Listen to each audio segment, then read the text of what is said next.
If you watch the first two parts of this series, you now understand the mechanics of the trap. You know that money is not a piece of paper, it's a technology used to store your human time and energy. You also know that since 1971, the fiat currency system has been completely severed from physical reality. It's an illusion, a leaky battery designed to slowly drain your purchasing power to fund the debts of the state, enforced by the threat of consequence. But as dangerous as the paper fiat system is, it still has one fatal flaw for the people trying to control it. It's analog. Cash is private. Cash is physical.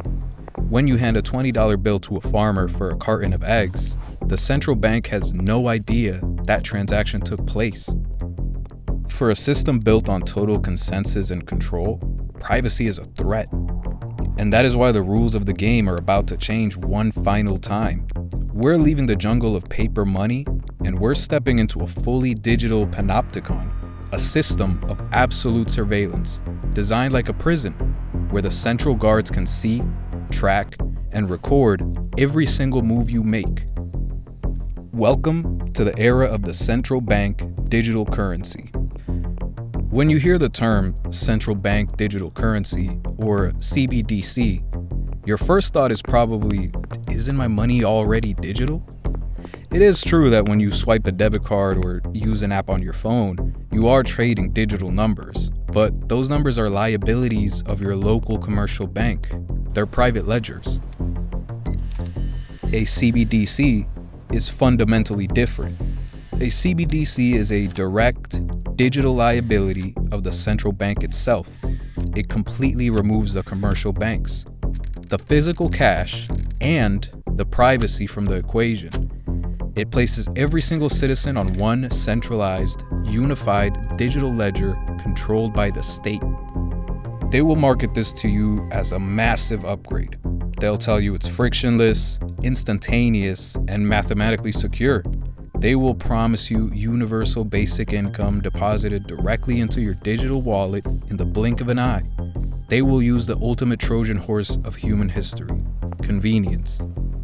But you cannot trade privacy for convenience without ultimately trading away your freedom.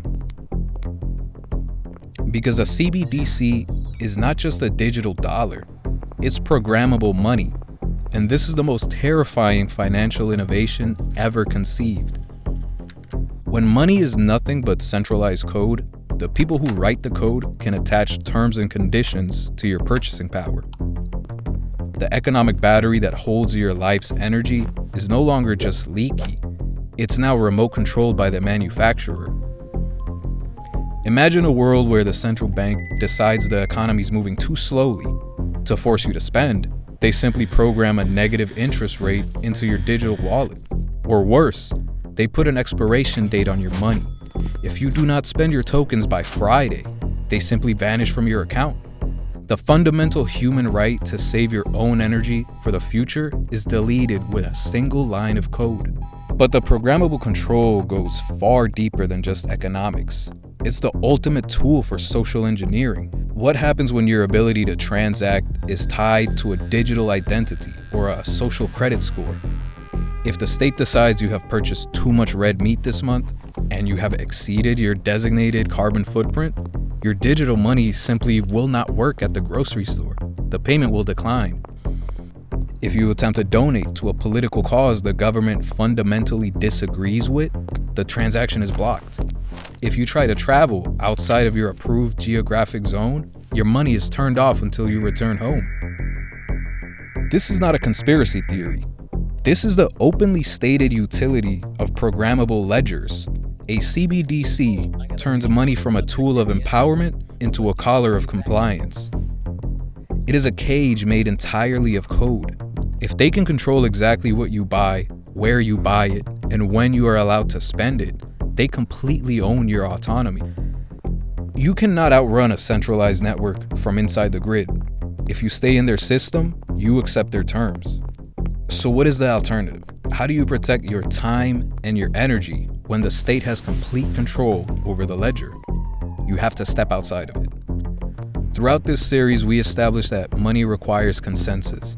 The fiat system and the incoming CBDC system enforce that consensus through state power and the threat of consequence.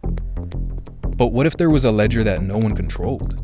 What if there was a decentralized network maintained by hundreds of thousands of computers around the world, where the rules of the game were locked in stone and could never be changed by a politician or a central banker? This is the true revolution of our lifetime. For the first time in human history, we have the ability to opt into a monetary system that is completely decentralized, absolutely scarce, and completely immune to programmable state control. Whether it is the return to hard physical assets or the adoption of decentralized digital protocols like Bitcoin, the counter movement is already here. The wealthy are already moving their energy into systems that cannot be diluted, frozen, or expired. They build their wealth on solid ground, far away from the leaky batteries and programmable traps of the state. Money is simply the technology of time. It's the physical or digital representation of the hours you have sacrificed and the value you provided to the world. The system you choose to store that time in will dictate your entire future. If you choose the centralized ledger, you're trading your freedom for convenience.